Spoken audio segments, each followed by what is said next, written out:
Tired of your car insurance rate going up even with a clean driving record? You're not alone. That's why there's Jerry, your proactive insurance assistant. Jerry compares rates side by side from over 50 top insurers and helps you switch with ease. Jerry even tracks market rates and alerts you when it's best to shop. No spam calls, no hidden fees. Drivers who save with Jerry could save over $1,300 a year. Switch with confidence. Download the Jerry app or visit jerry.ai/ACAST today. Hey, Ryan Reynolds here for Mint Mobile. You know, one of the perks about having 4 kids that you know about is actually getting a direct line to the big man up north. And this year, he wants you to know the best gift that you can give someone is the gift of Mint Mobile's unlimited wireless for $15 a month. Now, you don't even need to wrap it. Give it a try at mintmobile.com/switch. Upfront payment of $45 for 3-month plan equivalent to $15 per month required. New customer offer for first 3 months only. Speed slow after 35 gigabytes if network's busy. Taxes and fees extra. See mintmobile.com.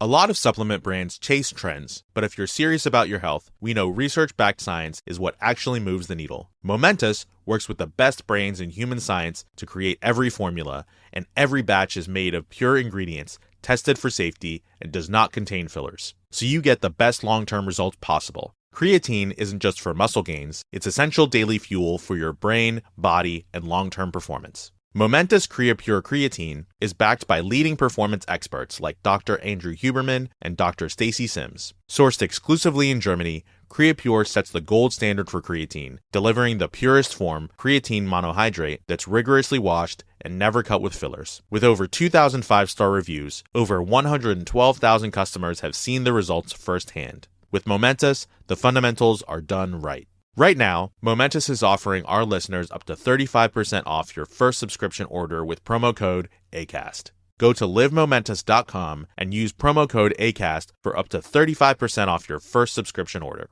That's livemomentous.com, promo code ACAST.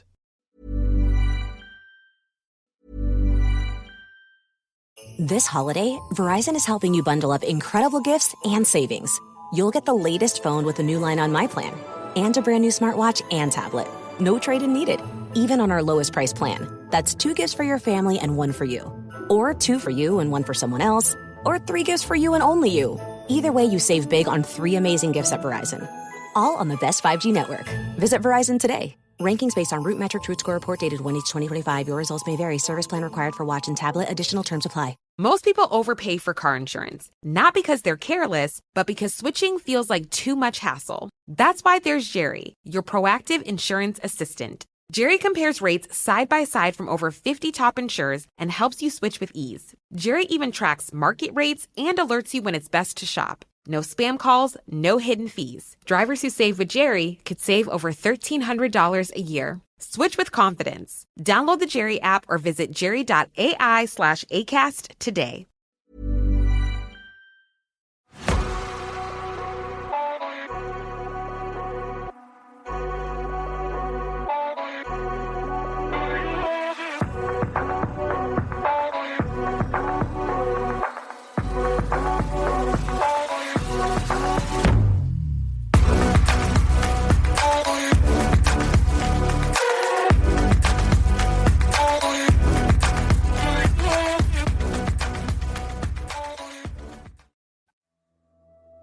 Hello, I'm Sarah. And I'm Toby. And welcome to the Whispering Woods Classic Ghost Story. This episode is all about The Black Shut. Yeah, this is one of those real historical tales with supporting evidence. So I've done it in the style that I did last week when we did the Devil's Footprint. So it's the same sort of style. So I hope everybody's enjoying it. I'm trying to get it so that you think, right, I'm going to light a candle, get my blanket out and listen to this. Yeah. All cozy like, you know? Yeah. Are you ready for the story? Yes, I am. On the morning of August the 4th, 1577, the townsfolk of Bungay in Suffolk gathered at St. Mary's Church for Sunday service, unaware of the nightmare about to befall them.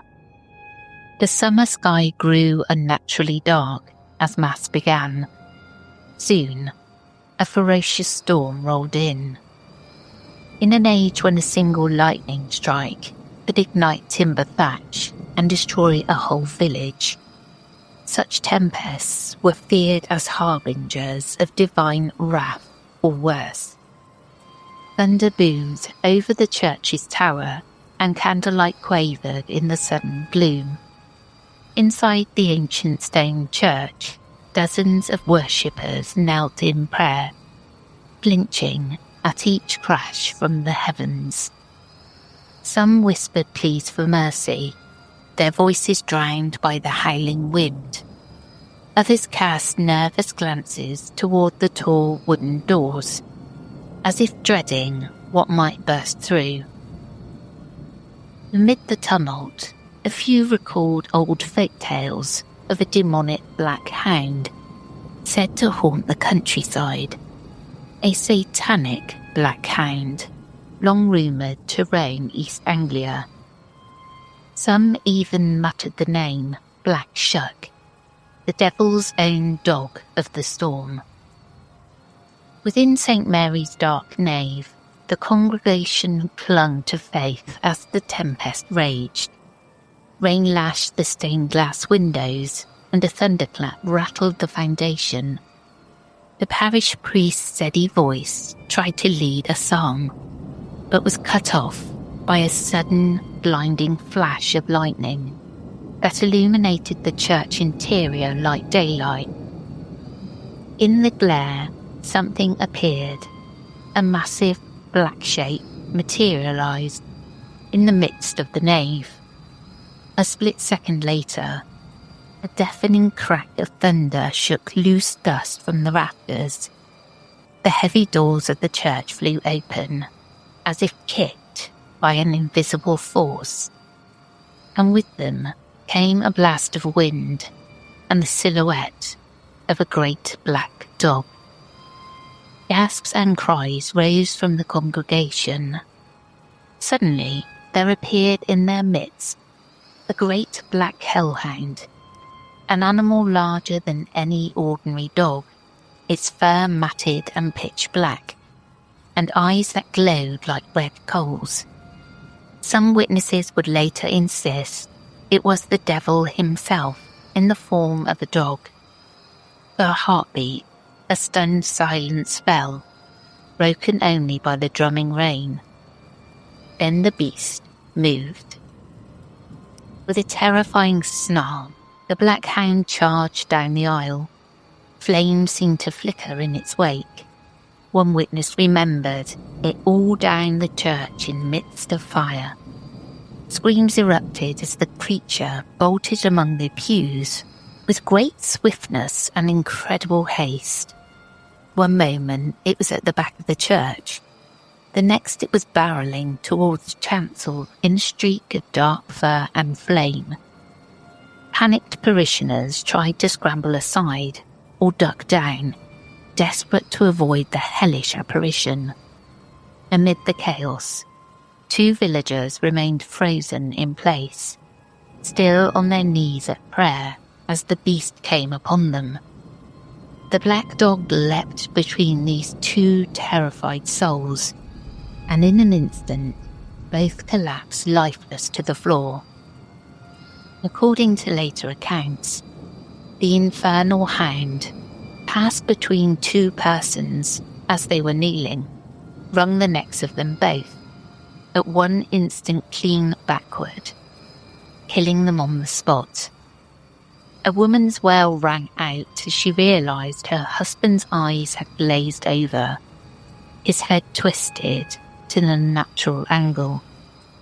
Another onlooker stared in horror at the old man beside him, now crumpled and motionless with his face turned behind him.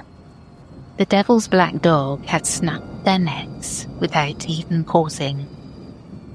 Not yet sated, the fiendish hound continued its rampage through St. Mary's. Thick smoke, or perhaps sulphurous steam, now hung in the air, as if the creature's breath was on fire. Near the front of the church, a young man who had been attempting to shield a child suddenly felt a searing pain rip across his back. The black dog had brushed past him. In that moment, the man's body convulsed violently. He was lifted to his toes, arching backward, as if some invisible hook had caught him. Witnesses later said the hound gave the man such a gripe on the back. He was drawn together and shrunk up, as it were a piece of leather scorched in a hot fire. He collapsed to the flagstones, smoke rising from singed wool and flesh. Those nearest could see his back marked by charred claw-like burns, his limbs contracted in agony. Miraculously, this unfortunate man did not die. He survived the encounter, scarred and shaken, but alive. He lay whimpering in shock, one of the few who would live to recount the horror from within arm's reach of the beast. By now the congregation was in pandemonium. Some people trampled over pews and each other in a frantic dash to the exit, while others cowered under benches, covering their heads and reciting the Lord's Prayer through sobs. The black dog's growls echoed off the stone pillars, mingling with thunder as if the storm itself roared in anger. Overhead, a violent peal of thunder exploded directly above the church. The bell tower shook and the bell ropes snapped loose, whipping through the belfry. High in the tower, the force of that thunderbolt flung the church's clerk, who had been up in the loft, off his feet. The poor man had been trying to close a shutter against the rain, or perhaps attempting to ring the bells against the storm when the strike hit. He was smitten down by the thunderclap, sent tumbling down the ladder. Below, the congregation heard a thud in the vestry as the clerk fell. Yet by providence he suffered only bruises from his fall and lived to tell of it. Others were less fortunate. 2 bell ringers stationed in the belfry were killed in that instant, flung lifeless by the same blast of diabolical force that rocked the tower. Later, these fatalities would be noted soberly in the churchwarden's records. 2 men in the belfry struck dead amid the mayhem. As the thunder hit, a blinding flash lit the nave, and several of the tall oak beams in the roof cracked. Embers rained onto the stone floor. Through the acrid haze of smoke and dust, witnesses watched in awe as the hellish hound gave a final, unearthly howl and bolted toward the door. One frightened parishioner, peering from behind the pulpit, saw the beast rear up at the threshold. The next instant, a fork of lightning struck just outside, and the black dog vanished. In that moment of the beast's exit, the storm's fury also began to ebb, as if whatever malevolent force had ridden the tempest was now spent. A shocked silence fell in St. Mary's Church, broken only by the sobs of the bereaved and the patter of raindrops through the new holes in the roof. The air reeked of sulphur and smoke. Villagers slowly emerged from hiding places to survey the devastation. Near the choir stalls lay the 2 faithful who had been slain on their knees, their necks grotesquely twisted. Family and friends wailed in grief, cradling the bodies of the fallen. Others rushed to aid the young man, horribly burned on his back. Though in excruciating pain, he was breathing and miraculously alive. High above, the bell tower had been struck hard. Lightning or devil, only God knew which.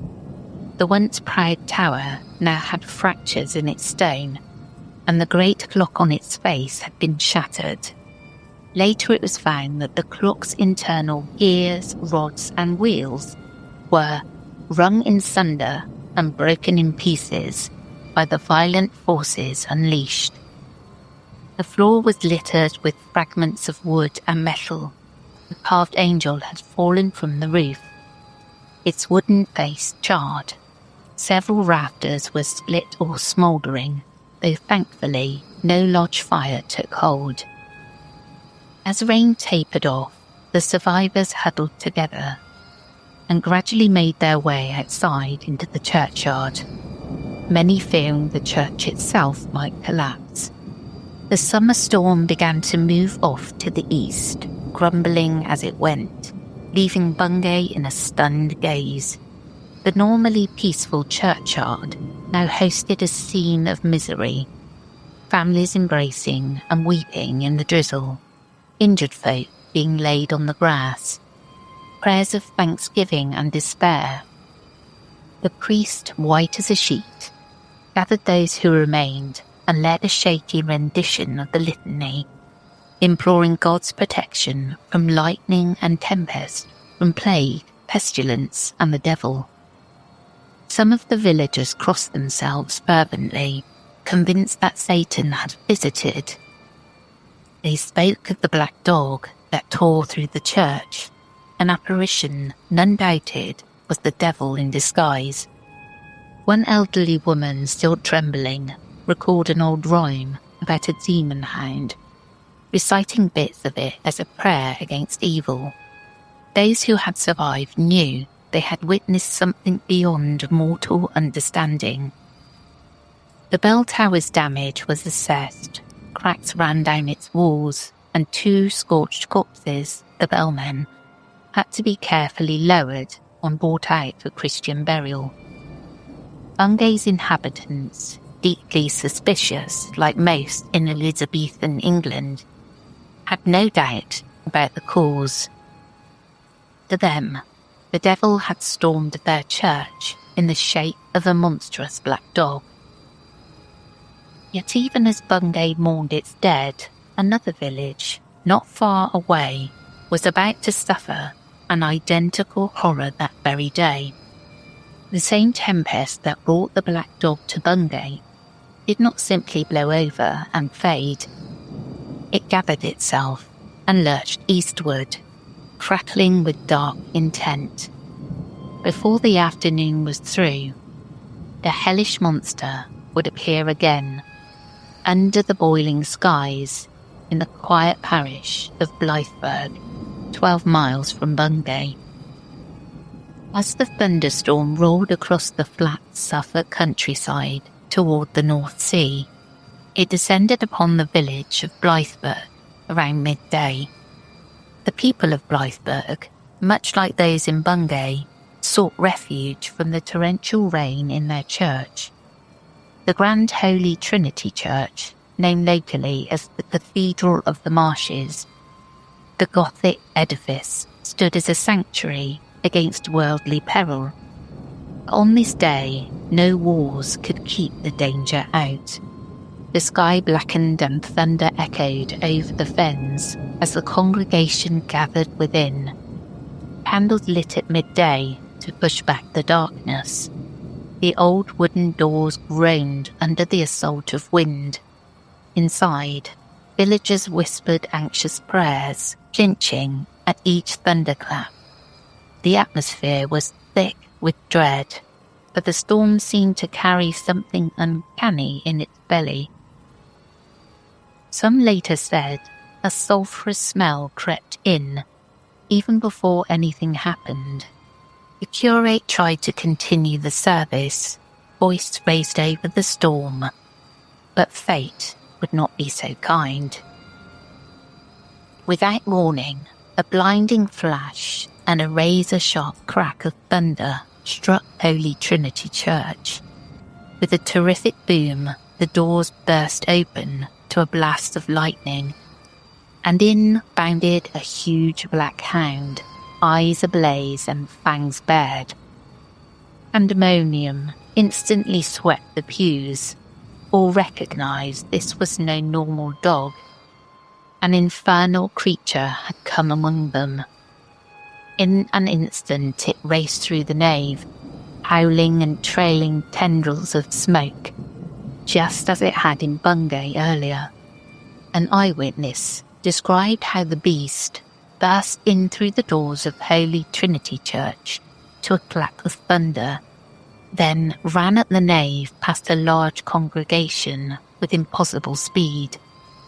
Near the middle of the church, a man had scooped up his young son in his arms when the creature sprang toward them. For one heart-stopping moment, the father locked eyes with two burning red orbs in the creature's face and felt an icy dread. The next moment, the black fiend was upon them. It lunged between the man and boy, and both collapsed lifeless in its wake. In Blythburgh's collective memory, it said that one man and a boy were killed on the spot by the Hellhound's attack. The boy, perhaps only 10 years of age, lay limp on the stone floor, and his father beside him. Bystanders would later recall the grotesque sight: the child's body charred and contorted, and the man's neck broken. In that same terrible instant, as if to underscore the devil's presence, a massive bolt of lightning struck the church's tower. The tall spire of Holy Trinity, already a beacon for storms, took a direct hit from the heavens. With a thunderous roar, the steeple cracked and came crashing down through the roof. Great stones and beams plummeted into the nave, smashing pews and narrowly missing the fleeing congregation. A section of the roof gave way, and rain poured straight in, mingled with clouds of dust and debris. Amid this chaos, the demonic dog did not relent. It was seen charging through the chancel, snarling and snapping at anyone in its path. One churchwarden swore that flames licked the creature's paws, and that the pew would caught fire where it stepped.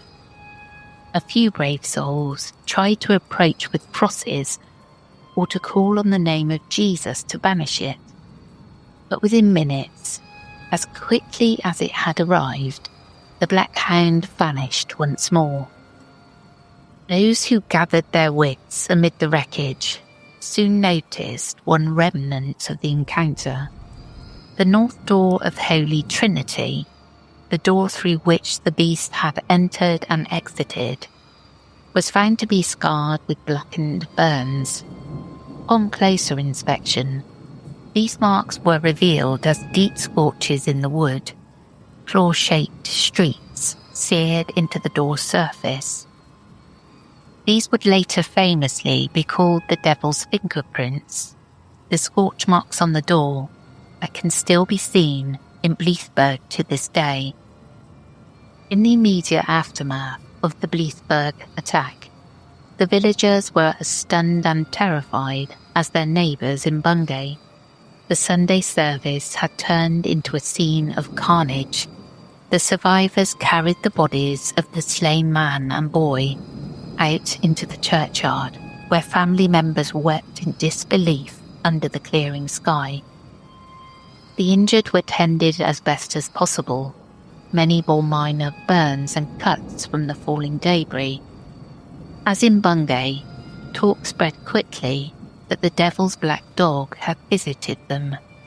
God's wrath or Satan's malice were the only explanations that fit what they had seen with their own eyes. The collapsed steeple, the scorched door, the corpses. It all spoke of demonic violence. Back in Bungay, when news arrived that Blythburgh too had been attacked in the same storm, the sense of dread only deepened. That the same apparition had appeared 12 miles away on the same day was seen as undeniable confirmation of the supernatural. The stories from Blythburgh matched in detail a phantom black hound, a thunderstorm, churchgoers struck dead or senseless. Many considered it a sign that nowhere, not even church, was safe from the devil's reach. The heavy oak north door of Blythburgh's Holy Trinity Church still bears blackened scars that, according to local legend, were left by the demonic Hound's claws when it fled the church in 1577. These dark gouges, often called the devil's fingerprints, remain visible to visitors for over 4 centuries. Locals began referring to the creature by an old name, steeped in local dialect, Black Shuck, deriving from Old English skuka, meaning demon. In the months and years after the incident, pamphlets and broadsheets spread the story far and wide. One famous account was penned by London clergyman Master Abraham Fleming, with a title both quaint and chilling. A strange and terrible wonder wrought very late in the parish church of Bungay. In this pamphlet, the author vividly described how a black dog or the devil in such likeness invaded the church, slew parishioners, and vanished, leaving scorch marks. In Suffolk folklore, Black Shuck became a permanent fixture, an omen and a spectre. People claimed that on certain stormy nights, a large black dog with smouldering red eyes could be seen prowling the heath or padding silently down lonely lanes. To meet this creature's gaze was to invite death, they said. And for decades after 1577, an untimely passing or inexplicable misfortune in the region might prompt a muttering comment, "The Black Shuck has been seen." Hey, Ryan Reynolds here, wishing you a very happy half-off holiday, because right now Mint Mobile is offering you the gift of 50% off unlimited. To be clear, that's half price, not half the service. And Mint is still premium unlimited wireless for a great price. So that means a half day, yeah? Give it a try at mintmobile.com/switch. Upfront payment of $45 for 3-month plan, equivalent to $15 per month required. New customer offer for first 3 months only. Speed slow after 35 gigabytes if network's busy. Taxes and fees extra. See mintmobile.com. Most people overpay for car insurance, not because they're careless, but because switching feels like too much hassle. That's why there's Jerry, your proactive insurance assistant. Jerry compares rates side by side from over 50 top insurers and helps you switch with ease. Jerry even tracks market rates and alerts you when it's best to shop. No spam calls, no hidden fees. Drivers who save with Jerry could save over $1,300 a year. Switch with confidence. Download the Jerry app or visit jerry.ai/ACAST today.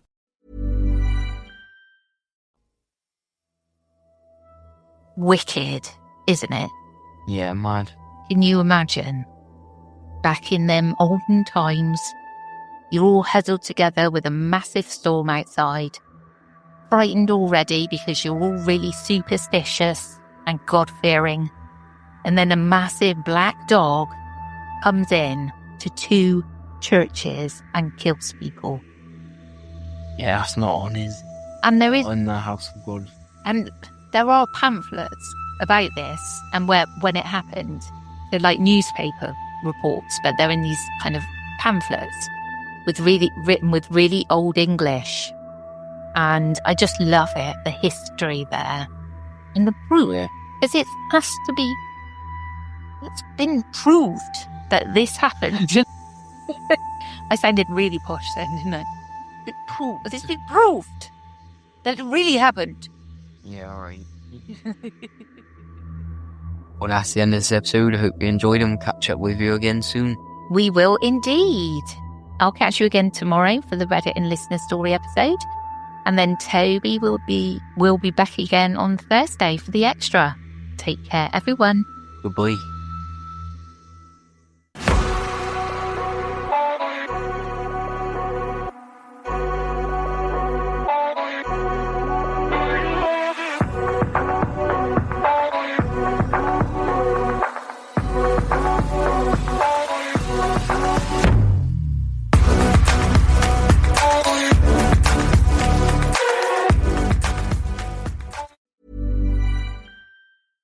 I am a coach and an alum of Girls on the Run. Kids today carry a lot of stress, from school pressure to social isolation to overuse of devices.